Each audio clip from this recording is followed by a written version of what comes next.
Mis hermanos, Dios les bendiga. Tengan todos una feliz noche. ¿Cómo se sienten? Así que, hermanos, vamos a orar para que Dios sea el autor de este estudio. Vengamos de rodillas. Bendito Señor que estás en el cielo, santificado sea tu nombre. Te agradecemos porque nos has permitido poder presentar tu palabra una noche más acá en la iglesia de San Juan de Dios. Gracias porque has permitido que llueva.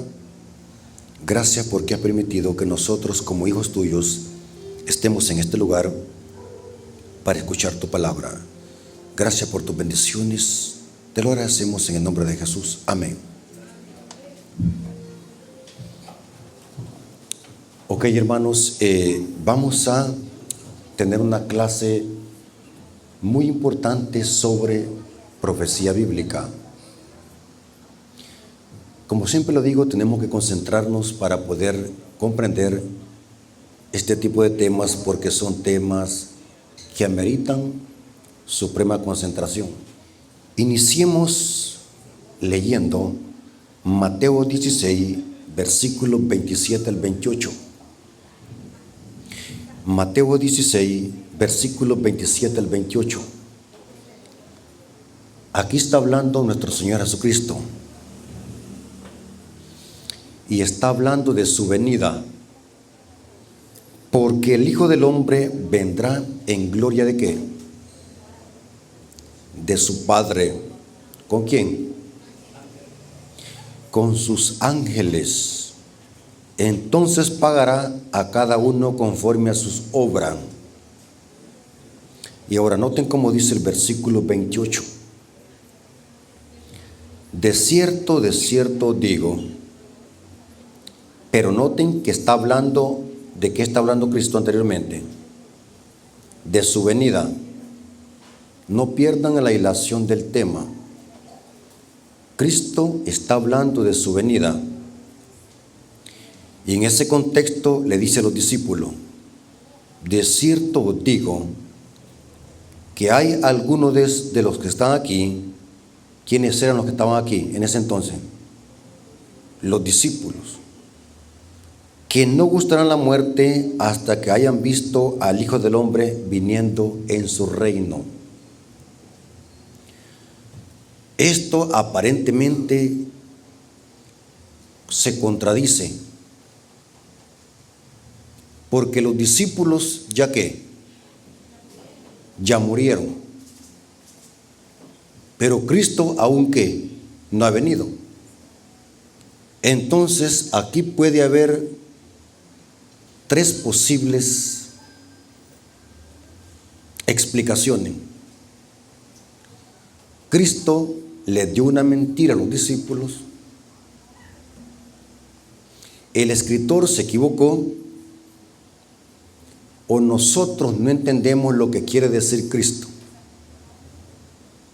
Yo más creo que el problema está en nosotros, que no sabemos lo que quiso decir Cristo.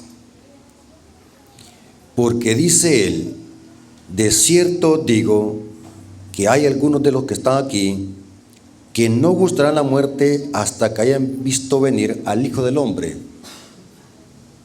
en su reino. Se refiere a la segunda venida de Cristo.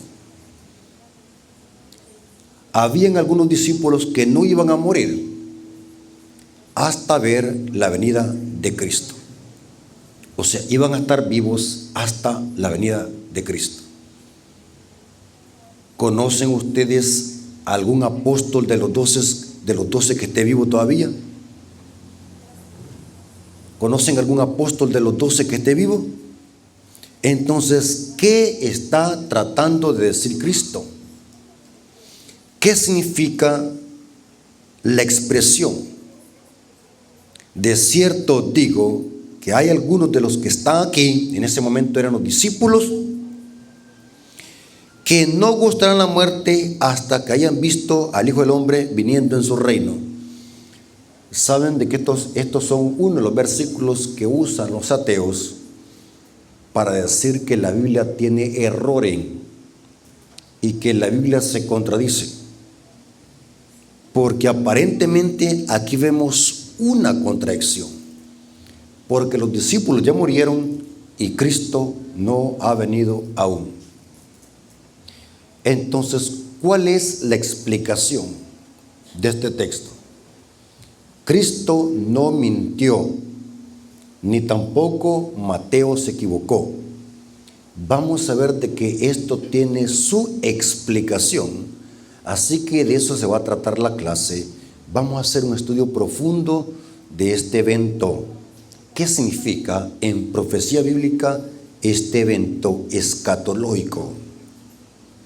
Ahora, en ese contexto, después de Cristo decir, de cierto digo que hay algunos de los que están aquí, no gustarán la muerte hasta que hayan visto venir al Hijo del Hombre en gloria en su reino. En ese contexto vemos de que Jesús ahora dice algo. Mateo 17, versículos 1 al 5. O sea, el capítulo 16 y el capítulo 17 es el mismo acontecimiento. O sea que el capítulo 17 le sigue a la conversación de Cristo en el capítulo 16. ¿Me doy a explicar? Necesito que ustedes puedan agarrar el hilo del tema. ¿Me estoy dando a entender, hermanos? Quiero que levanten la mano para estar yo seguro que me están entendiendo. Levanten la mano. O sea, el capítulo 17 de Mateo es continuidad del capítulo 16 en el idioma griego. Y de paso, en el griego y el hebreo no existen numerología, como decir capítulo tal, capítulo y versículo. Esos números fueron añadidos por los teólogos y los eruditos para hacer más fácil encontrar el párrafo. Pero en el griego es un solo fragmento. O sea, en el griego, el capítulo 17 le sigue al capítulo 16. Ahora, vamos a ver lo que está pasando ahora en el capítulo 17. Mateo 17, versículos 1 al 5. Quiero que se concentren, hermanos, porque esto es supremamente delicado. Porque estos no son sermones, como dije al principio. Yo no estoy sermoneándolo, sino que estamos estudiando la Biblia aquí a profundidad. ¿Sabe que la mensajera del Señor? ¿Saben quién es la mensajera del Señor? Alguien me dijo allí, la Madre Teresa de Calcuta. ¿Quién es la mensajera del Señor? Elena G. de White. ¿Quién es ella? ¿Saben de qué hay adventistas que no saben quién es ella? ¿Hay algún adventista que no sabe quién es Elena G. de White? Se supone que los hermanos me dijeron, hermano Rafael, usted va a ir a predicar a una iglesia adventista. ¿O será que estoy predicando en una iglesia de los mormones? Doy por sentado que estoy predicando en una iglesia adventista. La sierva del Señor en el libro Evangelismo aconseja, y esto va para los predicadores y maestros de la iglesia adventista. Dice ella textualmente, en lugar de tener tantos sermones en la iglesia, debe haber un escudriñamiento más profundo de la palabra de Dios, estudiando texto por texto. O sea, ella está diciendo que es mejor el estudio bíblico que sermonear a la iglesia. Por mucho tiempo me pregunté por qué Elena de White dice que es mejor estudiar la Biblia en los púlpitos adventistas que estar sermoneando a la iglesia. Y sabe que llegué a comprender de que lo que dice ella tiene sentido y lógica. Los predicadores que sermonean a la iglesia son más palabras de hombre que Biblia. En cambio, el maestro que enseña a la iglesia está usando más la Biblia que palabras de hombre. Mire qué interesante. Lo que la iglesia necesita no son palabras de hombre, sino que es palabra de ¿qué? De Dios. Noten cómo dice Mateo 17, versículos 1 al 5. Noten lo que está pasando. 6 días después, ¿después de qué? 6 días después de qué. Por lógica de lo que vimos, ¿a dónde? En los versículos 27 al 28 del capítulo 16. ¿Están conmigo? 6 días después de haberles dicho, de cierto, hay algunos de los que están aquí no gustarán la muerte hasta que hayan visto al Hijo del Hombre viniendo en su gloria. Ahora dice, de 6 días después, ¿después de qué? Por lógica de lo que está en el versículo, en los versículos 27 al 28. ¿Están conmigo? 6 días después, Jesús tomó ¿a quién? Noten que no tomó a todos los discípulos, tomó a 3. Por eso es que dijo algunos de los que están aquí, no dijo todo. 6 días después, Jesús tomó a Pedro, a Jacobo y a Juan, su hermano. ¿Cuánto? 3. Y los llevó a la Pizza Hut. ¿Dónde dice? Y los llevó aparte a un monte alto. Y cuando llegaron allí, ¿qué pasó con Jesús? Se transfiguró delante de ellos. ¿De cuáles ellos? De los 3 discípulos que fueron con él al monte. Y resplandeció su rostro como el sol, y sus vestiduras se hicieron blancas como la luz. ¿Saben de qué esta palabra se transfiguró? Es del griego metamorfos, de donde proviene la palabra metamorfosis. ¿Saben qué es metamorfosis? Cambio. ¿Saben qué animales o qué insectos sufren metamorfosis? Por ejemplo, la mariposa. De larva, de gusano a qué? Una bella qué. O sea, Cristo cambió de un estado a otro y se transfiguró delante de ellos, y resplandeció su rostro como el sol, y sus vestiduras se hicieron blancas como la luz. Y cuando pasó esto, ¿qué pasó? Noten qué interesante. Y aquí que se le aparecieron Moisés y Elías hablando con él. Entonces Pedro dijo a Jesús: Señor. ¿Quién dijo? Noten estos detalles, no pierdan ningún detalle. Entonces Pedro dijo a Jesús: Señor, bueno es para nosotros que estamos aquí. Si quieren, hagamos aquí 3 enramadas, una para ti y otra para Moisés y otra para Elías. Pedro, ¿en qué está pensando? En dormir. Mientras él aún hablaba, una nube de luz los cubrió, y aquí una voz desde la nube que decía: Este es mi Hijo amado, en quien tengo complacencia, a él oíd. Ahora, para entender lo que significa de cierto es cierto os digo, que hay algunos de los que están aquí no gustarán la muerte hasta que hayan visto venir al Hijo del Hombre en su reino. Para entender esa frase tenemos que saber qué significa el acontecimiento de la transfiguración. ¿Qué estaba pasando en la transfiguración? ¿Qué significa ese evento? ¿Qué está pasando? ¿Por qué se le aparecieron a Cristo, Moisés y Elías? No dice las almas desencarnadas, como dicen los protestantes. Dice literalmente se le apareció Moisés y Elías. ¿Por qué se le apareció a Cristo, Moisés y Elías? ¿Por qué no otro profeta? Sino que se le apareció Moisés y Elías. Para comprender qué significa la transfiguración y por qué Cristo dijo las palabras: de cierto digo que algunos de los que están aquí no gustarán la muerte hasta que hayan visto venir al Hijo del Hombre en su gloria. Vamos a analizar primero quién es Moisés y Elías. ¿Quién es Moisés y Elías? ¿Qué simboliza en este evento Moisés y Elías? Hablemos primero de Moisés. ¿Saben de que Moisés es un símbolo de Cristo? ¿Saben qué pasó con Moisés? Moisés libertó a un pueblo de Egipto. Moisés también nació de una mujer. ¿Cómo se llamaba la mamá de Moisés?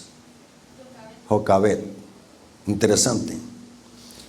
El diablo, a través de Faraón, trató de matar al niño cuando nació, idénticamente como Cristo. ¿Se acuerdan, Herodes dio un decreto también? Moisés tuvo un ministerio. ¿Cuál fue el ministerio? El propósito era que sacar a Israel de Egipto e introducirlo ¿qué? A la tierra prometida. Pero saben, hermanos, que Moisés no entró a la tierra prometida, a la Canaán terrenal. ¿Saben por qué? Cometió un único pecado. ¿Cómo es posible que el hombre más santo de la tierra, después de Cristo, dice que, porque la Biblia habla de que Moisés hablaba con Dios cara a cara? ¿Cómo es posible que este siervo de Dios no haya entrado a la Canaán? Porque cometió un pecado. ¿Cuál pecado cometió Moisés? Y que por eso fue excluido de la Canaán terrenal. Fue de que golpeó la roca por segunda vez, cuando Dios había dicho, habla la roca. La primera vez era que tenía que golpear una vez a la roca.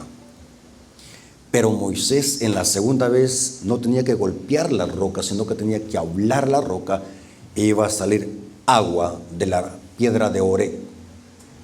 Por ese pecado, Moisés no entró a la Canaán. Porque ese otro tema, hermanos, ¿qué simboliza la roca? ¿Por qué Moisés al principio tenía que darle un golpe y la segunda vez solamente tenía que hablar? Simbolizaba de que Cristo iba a ser sacrificado solamente una vez. Pero Moisés en la segunda vez golpeó la roca. Y por ese pecado, por esa desobediencia, no entró a la Canaán terrenal. Ahora, ¿saben que la Biblia dice que Moisés murió? ¿Y quién lo enterró? Solamente lo enterró Dios. ¿Por qué solamente lo enterró Dios? Para que el pueblo no lo idolatrara. Noten cómo dice Deuteronomio capítulo 34, versículos 5 al 7, hablando de la muerte de Moisés. Deuteronomio capítulo 34, versículos 5 al 7. Y murió ahí Moisés, siervo de Jehová, en la tierra de Moab. Noten, Moisés murió conforme a lo dicho de Jehová, y lo enterró en el valle, en la tierra de Moab. ¿Quién lo enterró? Fue Dios, porque en los versículos anteriores dice que Dios y Moisés subieron al monte. O sea que Dios enterró a Moisés en el valle, en la tierra de Moab, enfrente de Bet Peor, y ninguno conoce el lugar de su sepultura hasta hoy. Dios ocultó la tumba de Moisés para evitar que la idolatría. Era Moisés de edad de 120 años cuando murió. Sus ojos nunca se oscurecieron, ni perdió su vigor. Pero los versículos 2 y 3 dice que Moisés solamente miró la tierra desde lejos, pero Dios le dijo, no entrará. Fue triste eso, hermanos, por un único pecado. Y sabe, hermanos, yo por mucho tiempo yo me pregunto, ¿por qué Dios no disculpó ese pecado? Que cualquiera puede decir, y eso de pegarle a una roca, eso es algo sin sentido, la lógica humana. Pero saben, hermanos, que para Dios, escuchen lo que les voy a decir. ¿Qué dijo Cristo? En lo poco me fuiste fiel, en lo mucho te pondré. Saben, hermanos, lo que voy a decir es delicado. ¿Sabe qué es lo que dice el espíritu de profecía? Los pecados que cometen los líderes de la iglesia, para Dios son más culpables que el miembro común. Muchos hermanos me confunden con pastor. Yo no soy pastor. Muchos hermanos me dicen, Pastor Rafael, tengo que andarles corrigiendo cada momento en los videos. Yo no soy pastor. Pero una vez un hermano me dijo, aunque usted no sea pastor, pero sobre usted va a caer la sangre de miles que lo escuchan, me dice. Ay de usted si está enseñando herejías, si está conduciendo al pueblo a la apostasía. Me puse que pensar ese hermano lo que me dijo.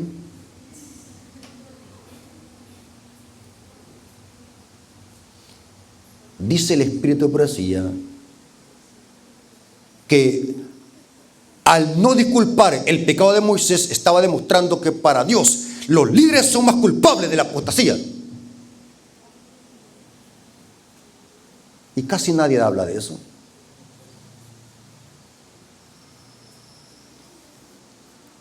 Y saben algo interesante, hermano. Pero ahora vemos a Moisés y a Elías hablando con Cristo en el monte de la transfiguración. ¿Cómo así? Los protestantes dicen, allí habla de que los muertos pueden platicar con los vivos. Porque ve, ahí aparece Moisés, el muerto, hablando con Cristo. Así interpretan los protestantes este versículo de la transfiguración. Pero el texto no dice el alma de Moisés, no dice tampoco el espíritu de Moisés, dice y apareció Moisés y Elías hablando con Cristo. Entonces se apareció Moisés 1500 años después de la muerte de Moisés. Hoy aparece con Cristo en el monte de la transfiguración. ¿Cómo explicamos esto? ¿Será que era un fantasma? ¿O será que en realidad era Moisés literalmente? ¿Cómo explicamos eso? Tuvo que haber sido ¿qué?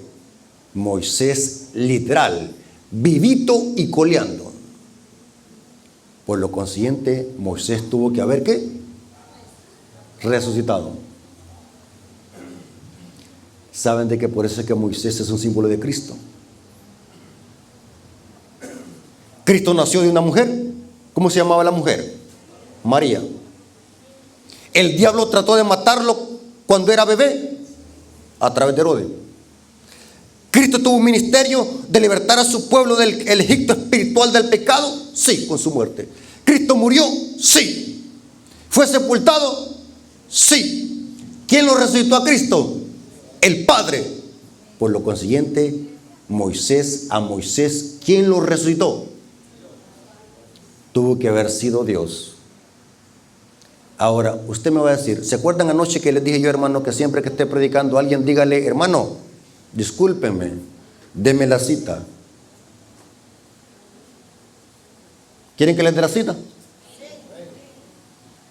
¿Saben de que los protestantes no tienen este conocimiento que la iglesia adventista tiene?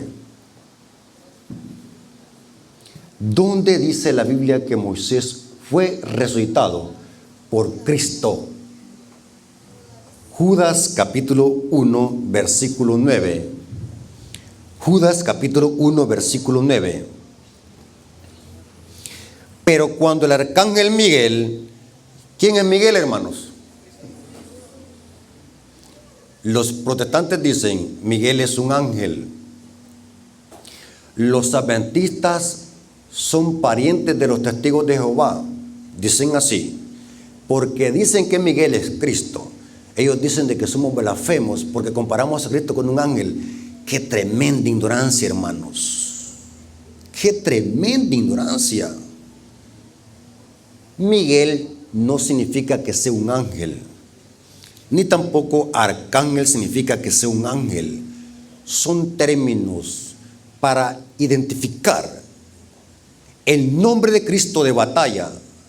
Arcángel significa jefe o principal de los ángeles. Y Miguel es una pregunta desafiante que significa ¿quién es como Dios? Miguel es el nombre de batalla de Cristo. El arcángel Miguel, el jefe, el príncipe de los ángeles. No estamos diciendo que sea un ser creado. Aunque creemos lo mismo que los testigos de Jehová en este sentido, de que Miguel es Cristo, porque los testigos de Jehová creen eso también mismo. La diferencia es que los testigos de Jehová, la Watchtower, cree de que Cristo es un ¿qué? Un ser creado. Mientras que los adventistas no creemos de que Cristo sea un ser creado. Ayer vimos que Cristo es Dios. ¿Cuántos vinieron ayer a la clase? Los que vinieron ayer y antier están aprendiendo. Noten cómo dice Judas capítulo 1 versículo 9. Pero cuando el arcángel Miguel contendía con el diablo, disputando por el cadáver de Moisés, ¿verdad que Miguel anda disputando cadáveres ahí gusanosos que hieden? ¿Verdad que Dios anda batallando por cadáveres gusanosos ahí por esqueleto? No, hermano. Noten cómo dice, disputando por el cuerpo de Moisés, no se atrevió a proferir juicio de maldición contra él, sino que le dijo, el Señor te reprenda. Ahora, noten lo que dice el espíritu de profecía. ¿Qué está pasando acá? Saben de que, escuchen lo que les voy a decir, ya les voy a leer la cita. Moisés es un símbolo de Cristo, lo dije y lo vuelvo a repetir. Saben de que Moisés, el mismo día que murió, bajó Miguel y lo resucitó, porque el cuerpo de Moisés no vio también corrupción como el cuerpo de Cristo. ¿Cuántos sabían eso? El mismo día que Moisés murió, bajó Cristo y lo resucitó antes que su cuerpo viera corrupción. ¿Dónde dice eso? Primeros Escritos, página 164, párrafo 1. Quiero que anoten esta información porque esta información vale oro. Este es oro puro. Primeros Escritos, página 164, párrafo 1. Moisés pasó por la muerte, pero Miguel, o sea Cristo, bajó y le dio vida antes que su cuerpo viese corrupción. Entonces trató Satanás de retener ese cuerpo, reclamándolo como suyo, pero Miguel resucitó a Moisés y lo llevó para el cielo. Wow. ¿Dónde está Moisés? En el cielo. ¿Cristo dónde está? Dice Apocalipsis 12:5, hablando de Cristo, y el niño y el hijo fue arrebatado hasta el trono de su padre, después de que Cristo resucitó, igual como Moisés. Interesante, hermanos. Noten lo que dice esta cita, Historia de la Redención, página 177, párrafo 2. Satanás se alegró muchísimo de haber conseguido éxito al lograr que Moisés pecara contra Dios. Ahora, ¿por qué el diablo estaba disputando por el cuerpo de Moisés? ¿Saben por qué, hermanos? ¿Saben de que hay cosas de que el diablo no puede hacer? Dígame algo que el diablo no puede hacer, que es único y exclusivo de Dios. Dar vida. ¿Saben, hermanos, que el diablo no es omnisciente ni omnipresente? Yo tengo en mi canal un tema donde hablo acerca de lo que el diablo no puede hacer. ¿Saben de que el diablo no puede leer la mente? El diablo no puede leer la mente. ¿Por qué el diablo estaba disputando por el cuerpo de Moisés? Porque dice el espíritu de profecía que el diablo no sabía de que Moisés se había ¿qué? Arrepentido. Y el diablo decía, no es lícito que te lo lleven, es un pecador, merece perderse. Pero no sabía que Moisés se había arrepentido. Y Miguel bajó a resucitarlo. Por causa de esa transgresión, cayó bajo el dominio de su muerte. Si hubiera seguido siendo fiel y su vida no hubiera sido malograda por esta única transgresión, al no dar la gloria a Dios, cuando salió agua de la roca, podría haber entrado en la tierra prometida y haber sido trasladado al cielo sin pasar por la muerte. Miguel, o sea Cristo, y los ángeles que sepultaron a Moisés descendieron del cielo después que permaneció en la tumba por algún tiempo y lo resucitaron para llevarlo al cielo. Wow.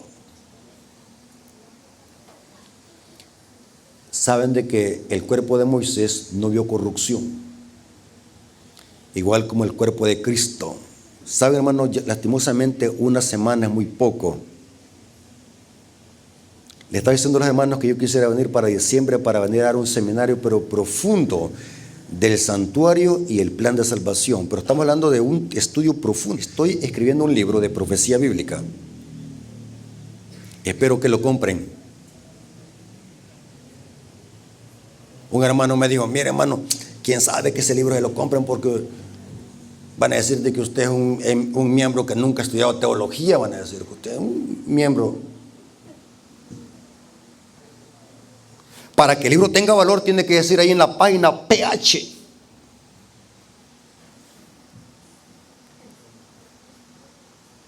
No importa el hermano, yo voy a sacar el libro. Quiero que la hermandad estudie el tema. Sabe, hermano, que tengo un estudio profundo donde saco una profecía del maná y lo conecto con la muerte y resurrección de Cristo. Saben de que el cuerpo de Cristo, cuando fue sepultado, tampoco vio corrupción. Eso dice el Salmos 16, versículo 10. Salmos 16, versículo 10. Porque no dejarás mi alma en el Sheol. Sheol es el nombre hebreo para hablar del sepulcro. Ni permitirás que tu santo vea corrupción. O sea que Moisés resucitó. Por eso es que apareció 1500 años después en el monte de la transfiguración hablando con Cristo. ¿Qué hay de Elías? ¿Qué pasó con Elías? Saben que en la literatura hebrea a Elías se le conoce como el profeta de fuego. ¿Por qué creen ustedes que los judíos le llaman el profeta de fuego? Moisés es representante de la Torá, de la ley, y Elías es el representante de los Nebeín, los profetas, a la ley y al testimonio. En el idioma hebreo significa la Torá y los Nebeín. O sea, Moisés es representante de la Torá y Elías representante de los Nebeín, o sea, los profetas. Por eso es que en las sinagogas judías hasta el día de hoy tienen dos sillas, una para Moisés y otra para Elías. Porque Moisés es representante de la ley y Elías es representante de los profetas. Cuando Cristo dijo: yo no he venido a abolir la ley y los profetas, está haciendo una alusión a los escritos de Moisés y a los profetas, o sea, a Moisés y a Elías como representantes de la Torá y de los profetas, tanto mayores como menores. Pero esto se pone más interesante. ¿Qué pasó con Elías? ¿Saben de que Elías no murió? Elías no murió. ¿Se acuerdan ustedes quién es Elías? Yo creo que mañana vamos a tocar ese punto. Yo quisiera que mañana esta iglesia se llenara. Fíjense cómo somos los adventistas, cómo tiene Cristo razón de decir lo que somos la Odisea. ¿Qué significa? Tibio. Mire, viene una lluvia, ¿qué decimos nosotros los adventistas? Hermano, fíjense que no voy a poder ir a la iglesia porque me va a dar catarro, me va a dar gripe. Mañana voy a ir. Pero dicen eso para el trabajo. ¿Verdad que ahí no dicen me va a dar gripe? Debajo del agua van a ir mojándose. Hasta con fiebre se van para el mercado a vender tomates y cebolla. Pero para venir a la iglesia dicen me va a dar gripe. Es porque estamos tibios. Yo quisiera que estos temas la iglesia los pudiera asimilar porque esta información vale oro. ¿Saben de que mañana quisiera hablar acerca de los tres enemigos de Elías? Yo quisiera que vinieran mañana muchos hermanos, porque mañana se va a poner bueno esto. Vamos a hablar de la triple alianza satánica que le va a hacer guerra al tercer Elías. Se va a poner buenísimo. Mañana va a prender fuego esta iglesia.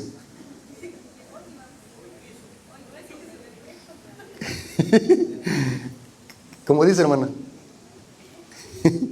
Saben que los hermanos que no me conocen, es peligroso juzgar a las personas sin haberlas conocido. Dice la Biblia, no juzgué. Bueno, es un dicho que dice, no juzgues al libro por su. Varios hermanos me han dicho, hermano, los que ahora me conocen en persona, ¿saben qué es lo que me han dicho? Hermano Rafael Díaz, yo en los videos que usted predica allá en Tecoluca, en la Iglesia de la Esperanza, lo miro que está bien enojado, que ha peleado con alguien, me dice. No, les digo a los hermanos, es mi forma de predicar, es así mi estilo, pero no es que esté enojado. Yo no es que esté enojado, es mi forma de predicar. Ustedes me vienen enojado. Yo no estoy enojado. Ok, hermano. ¿Saben de que Elías se le conoce como el profeta de fuego? ¿Se acuerdan cuando hubo una gran batalla en el Monte Carmelo y Elías tenía el poder de Dios y descendió fuego del cielo delante de los hombres?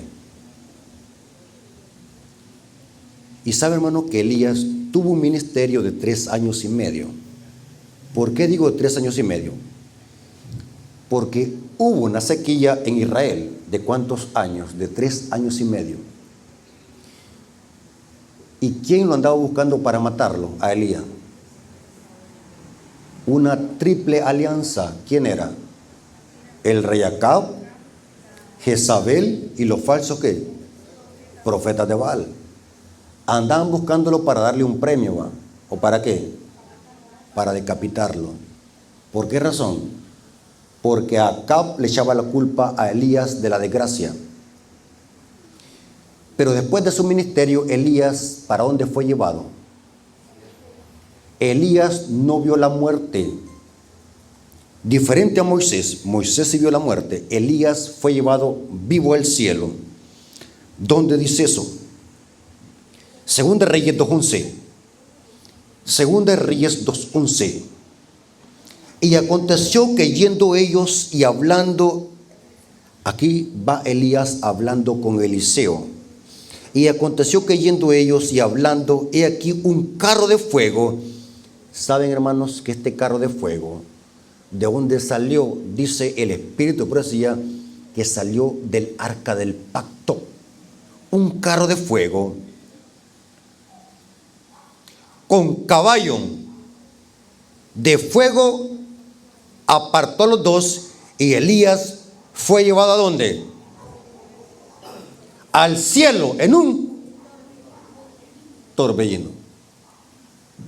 Elías no murió, fue llevado vivo.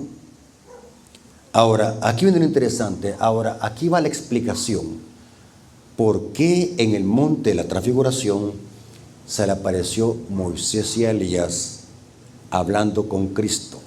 Les explico. Porque la transfiguración es una representación en miniatura de la segunda venida de Cristo.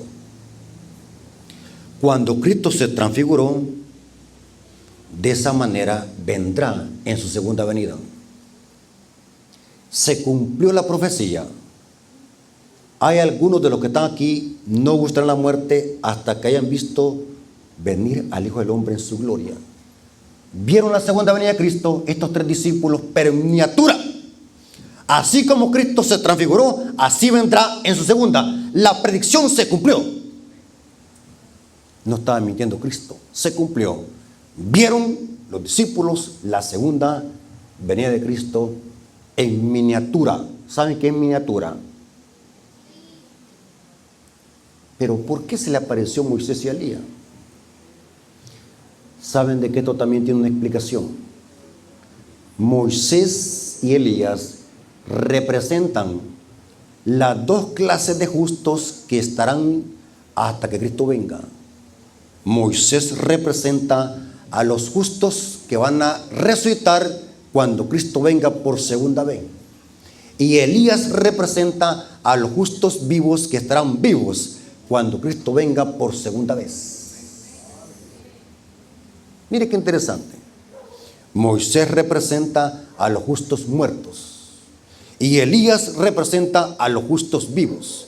Dos grupos de justos que estarán cuando Cristo venga por segunda vez. ¿Dónde dice eso la Biblia? Primera de Tesalonicenses capítulo 4 versículos 16 al 17. Primera de Tesalonicenses capítulo 4 versículos 16 al 17. Porque el Señor mismo, con voz de mando, con voz de arcángel y con trompeta de Dios, descenderá al cielo y los muertos en Cristo resucitarán. ¿Qué? Primero, igual como Moisés, van a resucitar. Luego nosotros, los que vivimos, aquí hay una aparente contradicción. Pablo se está incluyendo. Nosotros los que vivimos, sí, Pablo ya murió. Pregunto, hermanos adventistas del séptimo día, ¿cómo Apocalipsis les llama a los justos que estarán vivos y no pasarán por la muerte y que estarán vivos hasta que Cristo venga? ¿Cómo se le llama en Apocalipsis? Los 144,000. Aunque Pablo no lo diga textualmente, pero los únicos que estarán vivos y no pasarán por la muerte cuando Cristo venga son los 144,000. Pero ¿por qué Pablo se incluye? Porque los profetas miraban visiones y eran tan reales como que si ellos estuviesen viviéndola en carne propia. Por eso es que se incluyen. Pero Pablo ya murió. No puede ser de los 144,000 Pablo, porque Pablo ya murió. Pero dice Pablo, luego nosotros los que vivimos, los que hayamos quedado, seremos arrebatados juntamente con ellos en las nubes para recibir al Señor en el aire, y así estaremos siempre con el Señor. Dos grupos de justos, los muertos que resuciten y los vivos que serán transformados. Esto lo corrobora Pablo. 1 Corintios capítulo 15 versículos 51 al 54. 1 Corintios capítulo 15 versículos 51 al 54. Lean conmigo. He aquí os digo un misterio. No todos dormiremos, pero todos seremos transformados. ¿Qué significa no todos dormiremos? No todos vamos a morir, pero todos seremos transformados. ¿Significa que van a haber justos vivos? Sí. He aquí os digo un misterio. No todos dormiremos, pero todos seremos transformados. En un momento y en un abrir y cerrar de ojos, a la final trompeta. Porque si se tocará la trompeta, ¿qué evento es este? La segunda venida de Cristo. Y los muertos serán resucitados incorruptibles. Y nosotros seremos transformados. ¿Quiénes son nosotros? Los que estén vivos. ¿Por qué es necesario que esto corruptible se vista de incorrupción y esto mortal se vista de inmortalidad? Y cuando esto corruptible se haya vestido de incorrupción y esto mortal se haya vestido de inmortalidad, entonces se cumplirá la palabra que está escrita: sorbide la muerte en victoria. Dos grupos que estarán cuando Cristo venga. Por eso es que se le apareció Moisés y Elías hablando con Cristo, porque la transfiguración es una representación en miniatura de la segunda venida de Cristo. ¿Saben de que el apóstol Pedro, se acuerdan que les dije yo, tomen nota? El apóstol Pedro estaba pensando en dormir, no entendía lo que estaba pasando. El apóstol Pedro, cuando miró eso, dijo: hagamos chozas, hagamos 3 chozas para que duerman. No entendía lo que estaba pasando. Estaba velado en los ojos de los apóstoles, en este momento el de Pedro, los ojos de Pedro. Y saben de que el apóstol Pedro después entendió todo clarito lo que estaba pasando en el monte de la transfiguración. Pedro sabía perfectamente que eso era una representación en miniatura de la segunda venida de Cristo, la transfiguración. ¿Dónde dice eso Pedro? Hoy Pedro entiende todo cabal. Segunda de Pedro capítulo 1 versículo 16 al 18. Segunda de Pedro capítulo 1 versículo 16 al 18. Noten, ahora Pedro está esclareciendo lo que pasó allí. En ese momento no entendía nada, porque estaba pensando en dormir. Pero hoy en su carta, ahora entiende todo con claridad lo que estaba pasando allí en ese monte. ¿Qué es lo que dice Pedro que significaba eso? Leamos. Segunda de Pedro capítulo 1 versículo 16 al 18. Porque no os hemos dado a conocer el poder y su venida de nuestro Señor Jesucristo siguiendo fábulas artificiosas.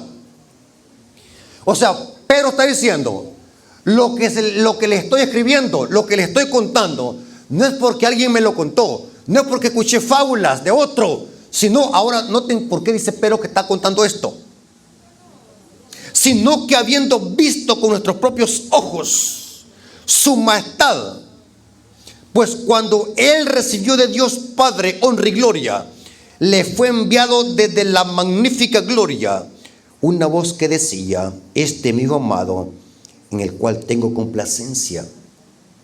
Y nosotros oímos esta voz enviada del cielo cuando estábamos en el monte santo. ¿De qué evento está hablando Pedro aquí hoy? De la transfiguración, lo que pasó en la transfiguración. Hoy entendió Pedro a qué se refería eso, que eso representaba la segunda venida de Cristo. Para terminar, noten esta poderosa cita de Elena de White. Saben, hermanos, yo quisiera contarles mi testimonio acá, ya que los que no han visto mi testimonio en YouTube, yo quisiera contarles mi testimonio. Saben de que Dios me llamó de las calles de la maldad más crónica y oscura. Y saben cómo Dios me llamó. ¿Saben qué es lo que Dios usó para llamarme? Increíble. No sé cómo llegó a la casa, en el basurero, un libro, Conflicto de los Siglos. Lo saqué y lo empecé a leer. Bien endrogado. Lo saqué y lo empecé a leer. Díganme usted, ¿cómo llegó ese libro a la basura? Explíquenme. Si en la casa todos son católicos romanos, solamente yo soy adventista.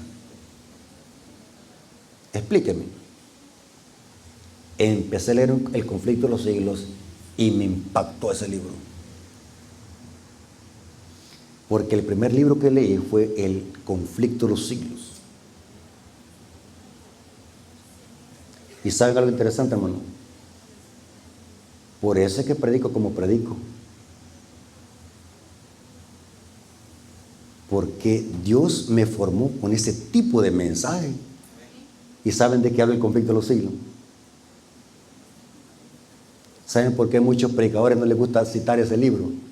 ¿Saben por qué? Díganme por qué. Porque ese libro desenmascara ¿a quién?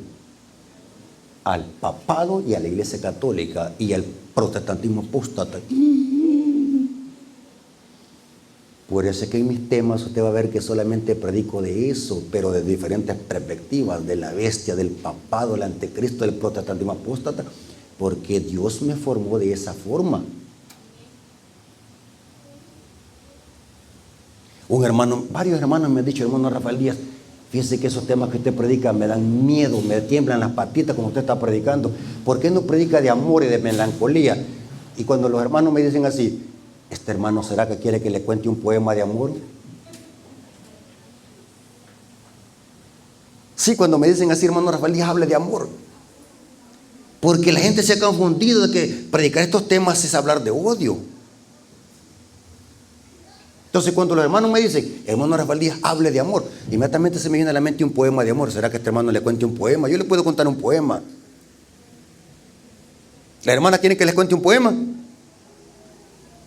Cierra la Biblia y mañana empezamos a contar un poema acá. No, yo no me he mandado a contar poemas.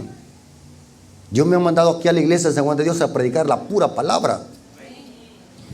Por eso, hermanos, en mis temas, por eso es que en mis temas cito la Biblia y el espíritu de profecía.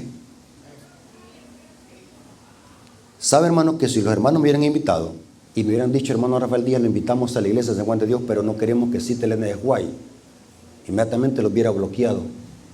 Lo bloqueo. Porque la característica de la iglesia remanente, ¿cuál es? Y tiene el testimonio de qué. Yo no sé por qué a algunos hermanos les da miedo citar el espíritu de profecía en el púlpito, si es nuestra característica como remanente. Noten cómo dice esta cita, deseado a toda la gente, página 390, para terminar. Noten cómo Elena de White resume lo que pasó en la transfiguración y lo que significa la transfiguración. Deseado a toda la gente, página 390, párrafo 2, dice: en el monte de la transfiguración, Moisés atestigua la victoria de Cristo sobre el pecado y la muerte.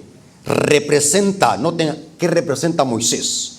representa a aquellos que saldrán del sepulcro en la resurrección de los justos. Elías, que había sido trasladado al cielo sin ver la muerte, representa a aquellos que estarán vivos cuando Cristo venga por segunda vez. ¡Wow! ¿Cómo dicen amén, hermano? Eso significa, hermanos, si nosotros somos fieles y perseveramos hasta el final y no morimos, formaremos parte ¿de qué? De los 144,000. Saben que estos temas son profundos, hermano. Saben, cuando estoy predicando se me viene información a la mente para poderla compartir. Saben de que en este momento se me está viniendo a la mente otro tema. Saben de que si usted es adventista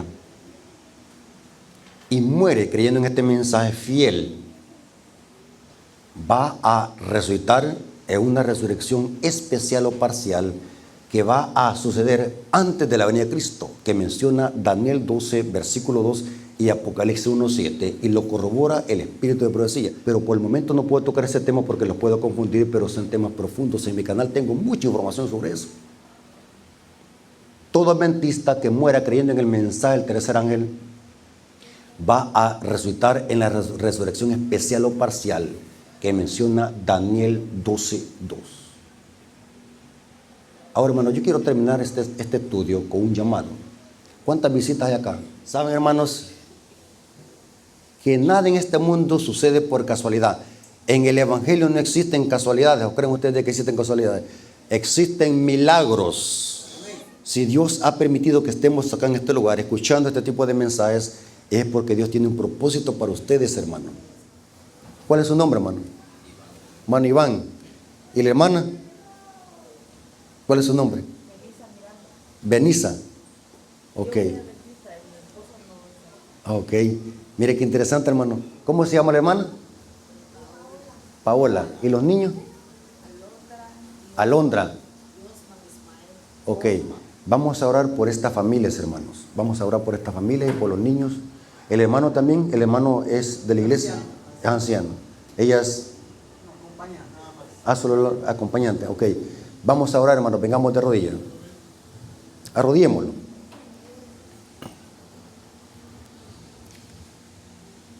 Señor bendito que estás en el cielo, santificado sea tu nombre. Reconocemos de que sin tu misericordia, sin tu amor, no somos nada.